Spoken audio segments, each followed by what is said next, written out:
이제 말씀 봉독 같이 하도록 하겠습니다. 역대하 9장 22절에서 24절로 우리 같이 앉은 채로 봉독하시겠습니다. 교독하시겠습니다. 역대하 9장 22절에서 24절. 제가 먼저 읽겠습니다. 솔로몬의 재산과 지혜가 천하 열왕보다 큰지라. 천하 열왕이 하나님께서 솔로몬의 마음에 주신 지혜를 들으며 그 얼굴을 보기 원하여 각기 예물을 가지고 왔으니 곧 은그릇과 금그릇과 의복과 갑옷과 향품과 말과 노새라. 해마다 정한 수가 있었더라. 아멘. 오늘부터 여러분 이제 역대상은 다 끝났고 종려주일, 부활주일, 고난주일 다 끝났고 이제 새롭게 역대하로 넘어갑니다. 1장부터 시작을 안 하는 이유가 1장부터 9장까지 다 솔로몬의 이야기이기 때문에 솔로몬의 마지막 이야기로 오늘 시작하려고 합니다. 여러분 역대하를 보시면은 솔로몬을 기점으로 21명의 왕들의 이야기가 나오고 있습니다. 물론 열왕기서를 보는 거랑 좀 틀리죠. 열왕기서에는 모든 왕들의 이름들이 다 나오고 있고 그들의 행적이 짤막하게나마 소개가 되고 있습니다. 하지만 역대하는 21명밖에 나오지가 않아요. 이게 무슨 말이냐? 역다와의 관심은, 역대서의 관심은 초점이 있다는 것입니다. 우리가 누차 나누었듯이 역대서는 바벨론 포로 후에 돌아온 자들에 의해서 에스라에 의해서 쓰여졌다는 평이 가장 강합니다. 그럼 바벨론 포로에서 돌아온 자들이 어떻게 잃어버렸던 이스라엘의 영광을 다시 회복하느냐? 이 영광이라는 두 단어를 중심으로 또 회복이라는 것이 무엇인지를 신앙의 관점으로 역사를 보면서 성찰하는 말씀이 역대서입니다. 역대서 말씀에서 영광이란 것과 뗄 수 없는 단어가 있는데 바로 성전이라는 단어입니다. 성전 없이는 이스라엘의 영광이 있을 수가 없고 성전 없이 영광의 회복도 없다는 것입니다. 성전이 무시되고 성전이 노락되고 성전이 파괴되는 이 과거의 역사의 과정 속에서 하나님의 영광이 점차적으로 떠나시고 급기야 완전히 떠나게 된 그 사태를 유다는 씻을 수 없는 상처로 가지고 있습니다. 이것을 역대기하가 이제 우리에게 점진적으로 보여줄 것이에요. 그러니까 21명의 왕들이 한 일은 오로지 성전과 관련된 일을 다룰 것입니다. 성전과 관련돼서 어떠한 정책을 펼쳤고 어떠한 업적을 남겼느냐가 역대서의 이슈가 될 거라는 것입니다. 생각해 보시기 바랍니다. 이것이 우리에게 의미하는 바가 꽤 크다는 것입니다. 우리의 삶은 무엇을 중점으로 평가받을 거냐 이것입니다. 성전이라는 것이죠. 내가 성전을 세우는 일을 했는가? 내가 더럽혀진 성전을 정화하는 일을 했는가? 아니면 반대로 내가 성전을 더럽히고 성전을 분열시키고 성전을 급기야 무너뜨리는 일을 했는가?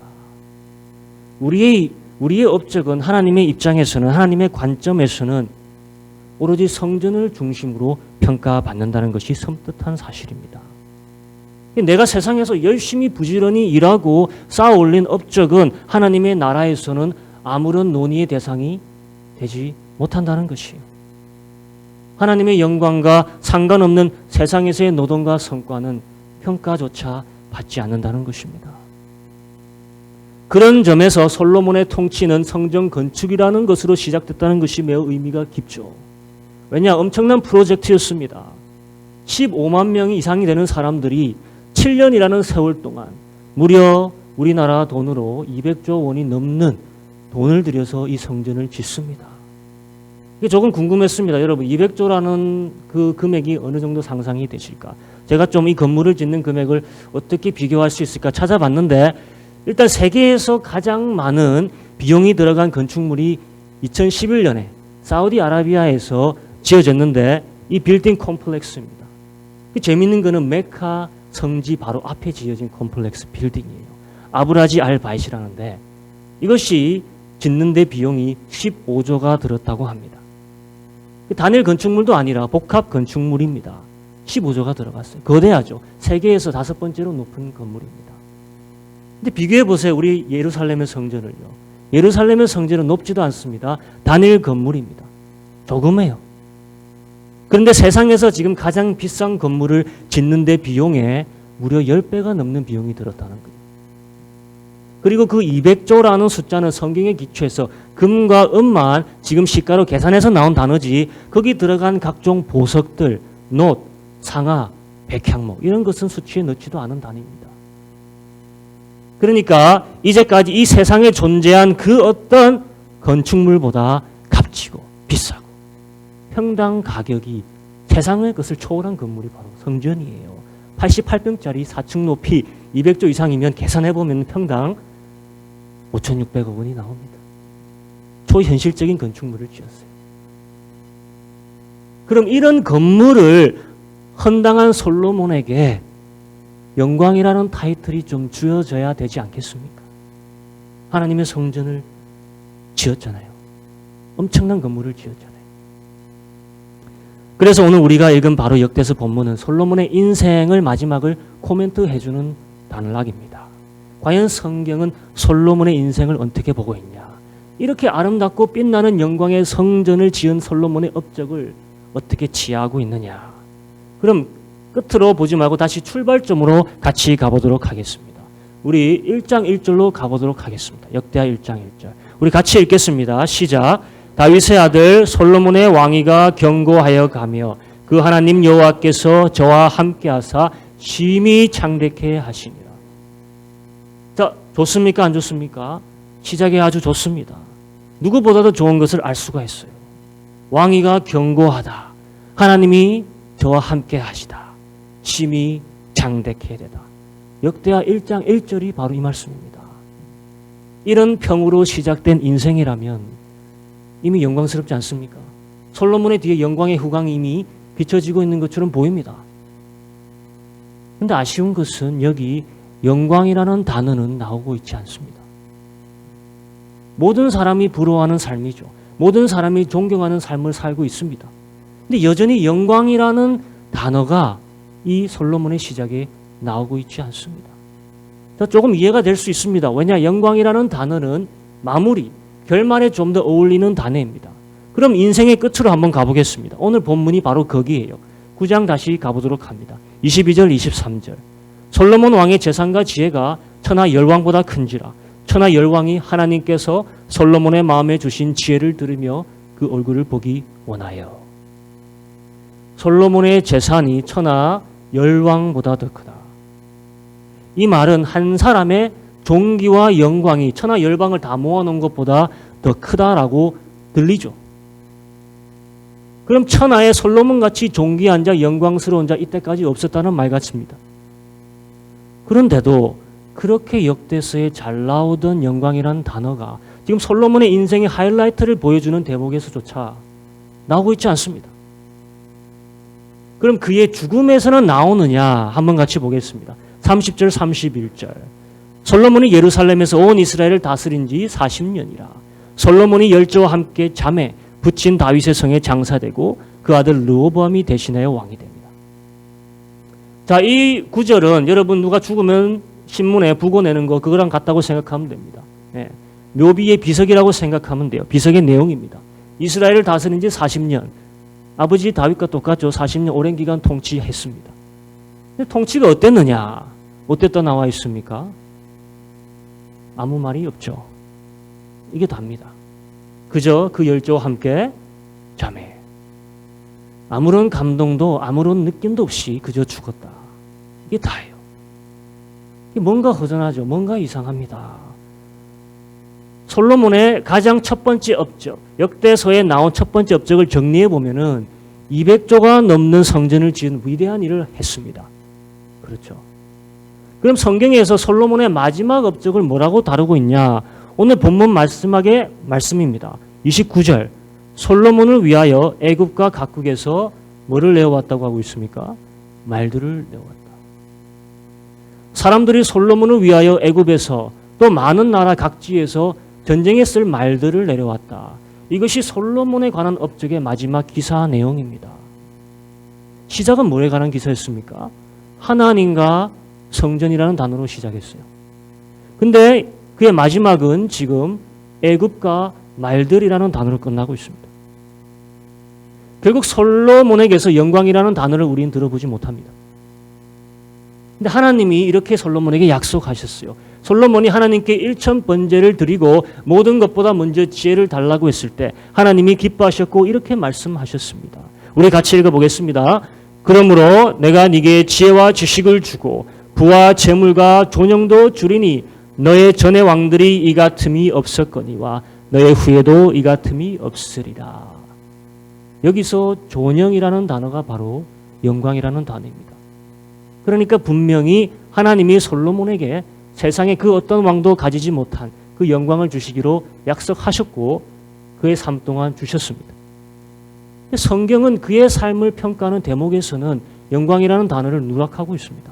보여주지 않고 있어요. 그럼 한번 비교해 보겠습니다. 40년 동안 왕으로 통치했던 아버지 다윗의 삶은 성경이 어떻게 평가했는지 우리가 전에 봤지만 한 번 더 보기 원합니다. 26절 28절 역대상 29장. 이새의 아들 다윗이 온 이스라엘의 왕이 되어 이스라엘을 치리한 날짜는 40년이라. 헤브론에서 7년을 치리하였고 예루살렘에서 33년을 치리하였다. 이까지는 다 비슷합니다. 저가 나이 많아 늙도록 부하고 뭐하다 죽음에? 존귀하다 죽음에 그 아들 솔로몬이 대신하여 왕이 되니라. 여러분 다윗의 말년을 한번 생각해 보십시오. 다윗의 말년이 쉬웠습니까? 험했습니다. 아들의 쿠데타가 있었고 자식들의 음모와 반란이 있었고 또 심지어 자신의 인구조사로 몇만 명이 죽는 사건이 있기도 했습니다. 그런데도 성경은 구태여 명시해 주고 있습니다. 그의 삶이 어땠다는 거죠? 영광스러웠다는 것입니다.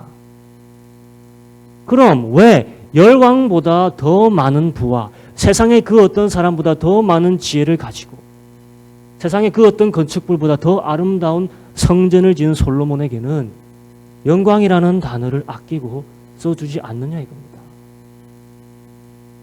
여러분 솔로몬에게 영광이라는 단어를 써주신 분이 한 분 있습니다. 두 번 나오지만 같은 분이 쓰셨어요. 누굽니까? 오늘 역대하 1장에서 나온 하나님이 써주셨고 또 한 분은 신약에서 누가 써주셨을까요? 예수님이 써주셨습니다. 같이 가보겠습니다.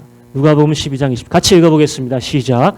백합화를 생각하여 보아라. 실로 만들지 않고 짜지도 아니하느니라. 그러나 내가 너에게 말하노니 솔로몬의 모든 영광으로도 입은 것이 꽃 하나만 갖지 못하였느니라. 여러분 너무나 잘 아시는 말씀이죠. 마태복음서에도 얼마나 중요했는지 똑같은 말씀 나옵니다. 들의 백합화가 어떻게 자라는지 상고해 보라. 수고도 아니하고 뭐도 아니한다. 길쌈도 아니하느니라. 그러나 내가 너에게 말하노니 솔로몬의 모든 영광으로도 입은 것이 이 꽃 하나만 갖지 못하느니라. 누구 말씀이죠? 예수님 우리 하나님 말씀이세요. 지혜의 원천이신 우리 구주 예수님 말씀입니다. 요거를 우리가 오늘 묵상하고 깨우쳐야 될 부분인 줄로 믿습니다. 솔로몬의 영광이 어떻게 하여 들꽃의 영광보다 못하냐 해요. 그러니까 들꽃의 영광보다 못한 그 영광을 가지고 역대하의 차마 영광이라고 쓸 수가 없었다는 걸 생각하면 되겠죠. 다윗이 누렸던 영광과 솔로몬이 누렸던 영광에 차이가 있었다는 겁니다.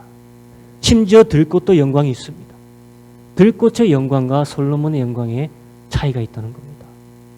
이 말씀을 보면 들꽃의 영광이 크다는 겁니까? 솔로몬의 영광이 크다는 겁니까? 들꽃의 영광이 더 크다는 거예요. 들꽃입니다. 네. 우리는 상상이 안 되죠. 어떻게 들꽃의 영광이 천하왕보다 더 영광스러운 솔로몬의 영광보다 더 크냐. 예수님이 하시는 말씀이니 우리는 믿고 왜 그런지 교훈을 받아야 합니다. 그 왜 그러냐 결론부터 말씀드리겠습니다. 들꽃의 영광과 솔로몬의 영광의 질적인 차이는 어디서 오느냐. 그 말씀에서 보면 됩니다. 같은 누가복음 장에 나오고 있어요. 누가복음 같은 장 12장 30절에 나오겠습니다. 같이 한번 크게 읽어보겠습니다. 시작. 이 모든 것은 세상 백성들이 구하는 것이라. 이 모든 것은 세상 백성들이 구하는 것이라. 자, 솔로몬의 영광이 어떤 종류의 영광이라는 겁니까? 세상 백성들이 구하는 종류의 영광이라는 겁니다.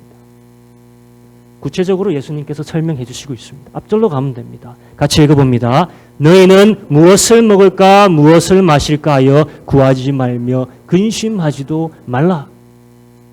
세상 사람이 염려하고 근심하는 것, 세상 사람이 추구하고 쫓아가는 것은 먹고 마시는 것에 관한 영광, 입고 누리는 것에 대한 영광이라는 겁니다. 거기에도 영광이 있긴 있어요. 그런데 뭐보다 못하다는 거죠. 예수님 말씀에는 들꽃의 영광보다 못하다는 겁니다. 솔로몬에게서 다시 보겠습니다. 솔로몬이 누렸던 영광, 모든 왕들이 와서 탄성했습니다. 그 중에서 어떤 왕이 여러분 기억나십니까? 시바 왕이 기억나죠.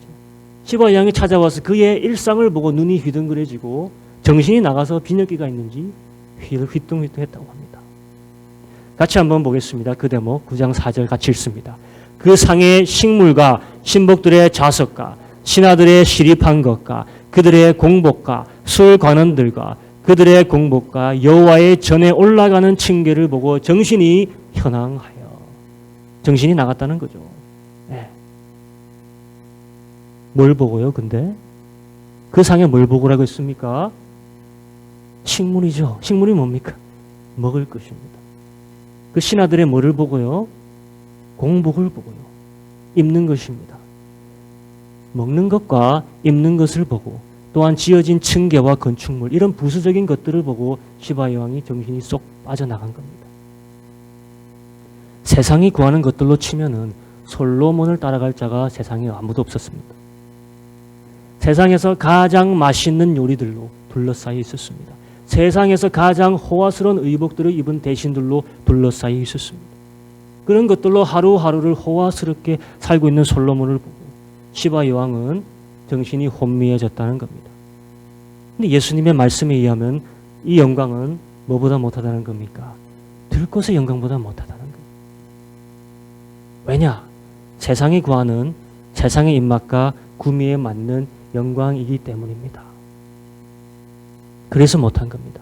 들꽃의 영광은 하나님이 입히신다는 증거가 있는 영광입니다. 하나님이 입히신다는 흔적이 있습니다. 솔로몬의 영광은 자신의 손으로 만들고 자신의 손으로 높인 흔적입니다. 그래서 못한 거예요. 들꽃의 영광은 하나님의 목적을 충실히 이행하는 삶이지만 솔로몬의 영광은 하나님의 목적과는 동떨어졌기 때문입니다. 그런 삶이에요. 그럼 우리가 구해야 될 영광은 궁극적으로 솔로몬이 누렸던 영광과 같은 것이 아니라는 겁니다. 들것만도 못한 영광을 우리가 일평생 추구하고 살아서 되겠습니까? 인생이 얼마나 귀한데 들것만도 못한 영광을 쫓다가 그렇게 살아보지도 못하고 죽어가는 인생이 얼마나 많이 있습니까? 그렇게 가치 없는 인생 살면 안 된다는 거예요. 솔로몬의 인생을 보면 그의 인생이 참 영광스러울 수 있었을 터인데 점차 영광과는 멀어지는 삶을 살았음을 우리가 볼 수 있습니다. 그가 차례로 공을 들여서 지은 건축물들을 보면 됩니다. 처음에 솔로몬이 지은 건축물이 뭐였습니까? 하나님의 성전이었죠. 그곳에 하나님의 영광이 들어왔고 기도했을 때 하늘에서 불이 떨어져서 그가 올렸던 제단 위를 살랐습니다. 살아있는 예배가 있는 성전이었어요. 그의 삶 전체가 영광스러울 수 있었습니다.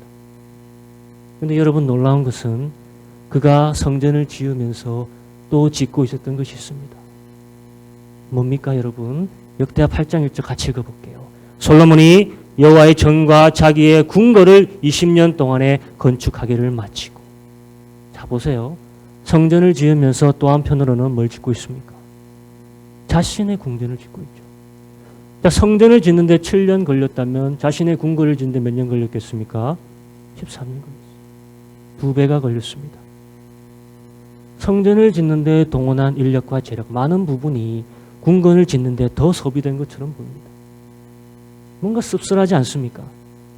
성전을 짓는데 그렇게 많은 정성을 들인 줄 알았는데 한편으로는 자신의 궁궐을 짓는데 더 많은 정성을 쏟아부은 것처럼 보이는 말씀이에요. 자, 여러분 솔로몬이 궁궐이 없었으면 제가 아무 말을 안 합니다. 여러분 솔로몬이 궁궐이 있었습니까? 없었습니까? 다윗의 궁궐이 있었잖아요. 그 다윗의 궁궐을 누가 지어줬습니까, 여러분? 두로왕 히람이 석수와 목수를 보내줘서 백향목으로 당시 최고의 건축물을 지어준 것이 바로 이 궁궐이었습니다. 다윗의 궁궐이었어요. 그러면 솔로몬은 왜 더 크고 더 멋진 궁궐을 13년을 들여서 짓고 있냐 이겁니다. 누구의 영광을 추구하고 있습니까? 자기 영광이죠. 세상이 구하는 것을 구하고 있어요. 여러분 왜 궁궐을 늘리겠습니까? 방이 더 필요하니까 그렇겠죠. 왜 방이 더 필요하겠습니까? 더 많은 여자들을 드리기 위해서입니다. 첩가 왕비들을 드리기 위해서. 그의 마음이 아버지 다윗과 같습니까? 틀립니다. 솔로몬은 다윗과 같은 여호와 하나님을 위한 온전한 마음이 없습니다. 자신의 영광을 위한 또 다른 궁을 한편으로 짓고 있었던 겁니다. 들것만도 못한 영광을 구하고 있습니다. 그리고 나서 여러분 누구를 왕비로 드린 줄 아십니까? 바로의 딸을 왕비로 드립니다. 애굽에서 딸을 데리고 옵니다. 그러면서 뭐를 짓느냐? 이제는 자기 궁이 아니라 바로의 딸을 위한 궁도 짓습니다. 11절 같이 볼게요. 솔로몬이 바로의 딸을 데리고 다윗 성에서부터 저를 위하여 건축한 궁에 이르러, 저를 위하여 바로의 딸을 얘기합니다. 건축한 궁에 이르러 가로되 내 아내가 이스라엘 왕 다윗의 궁에 거하지 못하리니 이는 여호와의 궤가 이른 곳은 다 거룩함이니라 하였더라. 이 구절을 보면은 솔로몬이 되게 신앙적인 것처럼 보입니다. 거룩한 것과 거룩하지 않은 것에 대한 분별력이 있는 것처럼 보입니다. 그래서 궁을 하나 더 만들어 거기에 이방인인 바로 딸을 살게 했다. 이런 말 하는 거잖아요. 그런데 그의 문제가 바로 여기 있죠. 뭐가 문제입니까? 애초에 바로 딸을 안 들어오면 되잖아요. 거룩하지 못한 것을 알면서도 그것을 위해서 다른 장소를 마련해 주고 있습니다. 그 자신의 죄를 어떤 방식으로 쓰고 있습니까? 자신의 죄악과 죄성을 안치하고 정당화하는 데 지혜를 쓰고 있습니다. 그 죄악과 정면으로 싸우고 거절하고 뿌리치려고 하나님이 주신 지혜를 쓰고 있는 게 아니라 도리어 죄를 수용하기 위한 방편을 모색하는 모습으로 쓰고 있습니다. 그 지혜는 있어요. 잘못 쓰고 있죠. 그리고 그의 노년에 여전히 많은 건축을 했습니다. 많은 일을 했어요. 근데 역대서를 찾아보면 찾을 수가 없습니다. 적기 창피해서 적지 않았습니다. 그래서 열왕기서로 가면은 나옵니다. 열왕기상 11장 7절에서 8절 우리 같이 읽어봅니다. 시작. 모압에 가증한 그모스를 위하여 예루살렘 모압 산에 산당을 지었고 암몬 자손의 가증한 몰럭을 위하여 그와 같이 하였으며 저가 또 이족 후비들을 위하여 다 그와 같이 한지라 저희가 자기 신들에게 분향하며 제사하였더라. 이제는 이방인이 먹고 자기 위한 거주지뿐만 아니라 이방인을 위한 우상의 거주지, 신전을 지어주고 있습니다. 그러니까 그의 삶에서 지어진 건축물들을 보면은 대충 이렇습니다. 처음에는 하나님의 성전을 건축했죠. 그 다음에는 자신의 궁전을 건축합니다. 그 다음에는 이방 여자를 위한 궁전을 건축하고 다음에는 이방 여자들을 위한 신전을 건축합니다. 많이 건축했죠. 하지만 그의 삶이 점차 어떤 삶으로 바뀌고 있습니까? 이방의 모든 것들로 채우는 삶으로 변하고 있는 것이 보이십니까? 최대한 많은 이방의 것들로 거느리는 자신이 세상의 영광을 다 가지고 있는 것처럼 보이는 겁니다. 최대한 많은 금들과 최대한 많은 여자들과 최대한 많은 말들과 최대한 많은 신들을 자신의 소유로 드린다는 거예요. 이게 세상의 영광입니다. 이게 사단이 40일간 금식하신 예수님께 나타나서 내가 주겠다던 세상의 영광의 실체입니다. 하지만 예수님은 아셨어요. 이것들의 영광은 뭐보다 못하다?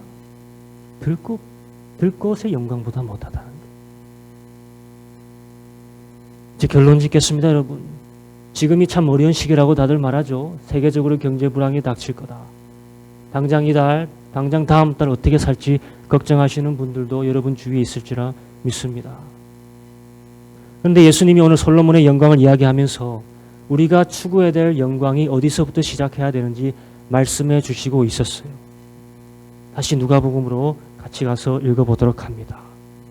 또 제자들에게 이르시되 그러므로 내가 너희에게 이르노니 너희 목숨을 위하여 무엇을 먹을까 몸을 위하여 무엇을 입을까 염려하지 말라. 목숨이 음식보다 중하고 몸이 의복보다 중하니라. 까마귀를 생각하라. 심지도 아니하고 거두지도 아니하며 골방도 없고 창고도 없으되 하나님이 기르시나니 너희는 새보다 얼마나 더 귀하냐. 무슨 말씀이십니까? 세상에 대한 염려로부터 자유하랍니다. 자유하라. 근데 우리 솔직히 마음대로 안 되죠. 세상에 대한 염려로부터 자유 잘 안 됩니다.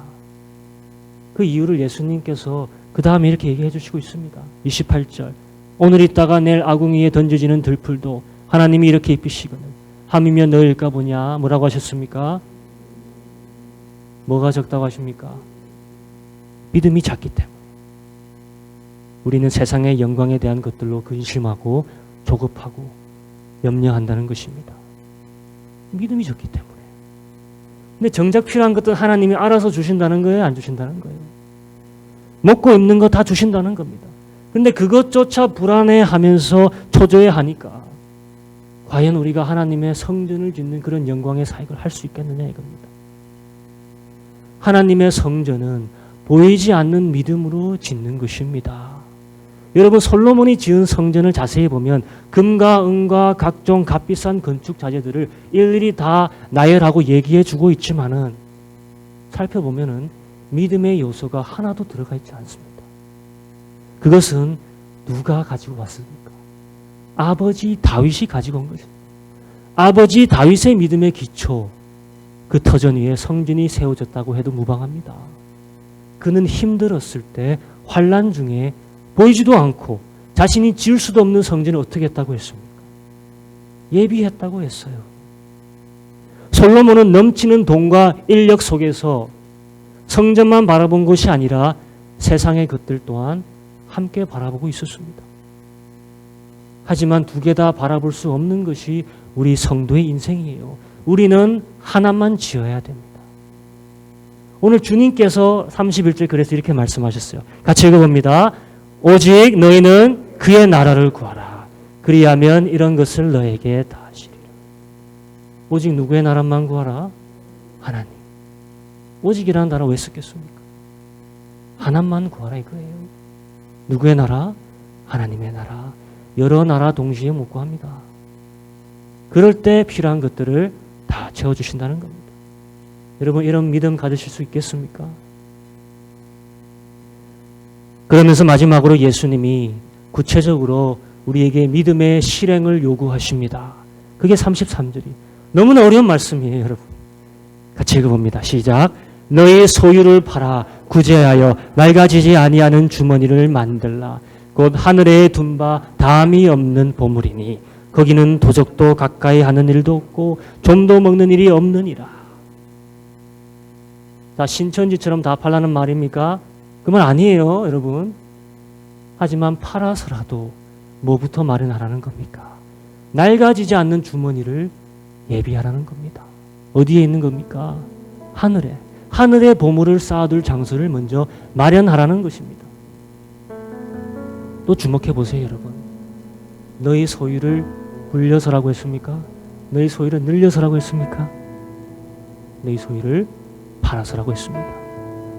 늘리는 게 믿음이 아니라 많은 사람들이 그렇게 생각하고 있어요. 파는 게 믿음입니다.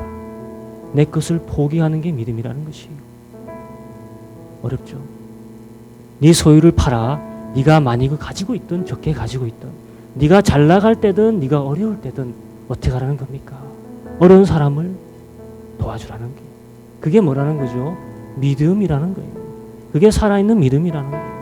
우리를 썩지 않을 영광으로 채울 믿음이라는 겁니다. 여러분 우리가 지금 세상에서 어떻게 전도하겠습니까? 밖에 나가서 전단지 돌리면 받을까요 이제? 안 받을 겁니다. 여기 나와 있잖아요. 내 소유를 파는 희생을 감수하는 믿음으로만 가능하다는 겁니다. 내 것을 준다는 거 쉽지 않습니다. 그렇기 때문에 가능하다는 거예요. 그렇기 때문에 된다는 겁니다. 들꽃의 영광은 하루는 갑니다. 솔로몬의 영광은 하루도 못 간다고 말씀하셨어요. 오로지 믿음으로 우리가 주의 나라를 구하면서 어려운 자를 위해서 드린 나의 삶이 하루가 아니라 영원히 갈 줄로 믿습니다.